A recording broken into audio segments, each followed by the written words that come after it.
This past Wednesday, October 2nd, the Flannery O'Connor Institute for the Humanities hosted a second symposium for its oral history project. The project, entitled Collecting the Past, Flannery O'Connor and Milledgeville, is a 3-year grant from the National Endowment for the Humanities. With this project, students interviewed the local community members' experiences living in Milledgeville during the height of O'Connor's writing career. Senior history and philosophy major Julianne Makowitz spoke about the process of conducting the interviews. The process includes setting up a date, time, and place. After that, we basically meet up in person or via virtually, so Zoom, phone call, that kind of thing. We spend about an hour asking questions, all of them being open-ended. We don't ask any closed kind of questions to make sure that it's truly we're not kind of like directing them to answer a certain way.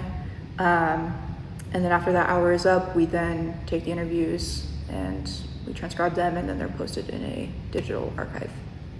At the event, each student presented their experience collecting interviews and the different ways people perceived Flannery O'Connor. The professor in charge of the grant, Stephanie Opperman, spoke about the importance of the project for the community. There just isn't a lot available, and so I think being able to directly play a role in developing that story, not having it be a history that's been necessarily kind of passed down from state legislators or government officials year after year in a textbook, but instead having this opportunity to actually create the history based on family stories and life experiences is something that appeals to a lot of community members, and I think it helps to inspire our students to want to get involved as well. The project strives to collect more local experiences with the focus of race, gender, class, and disability.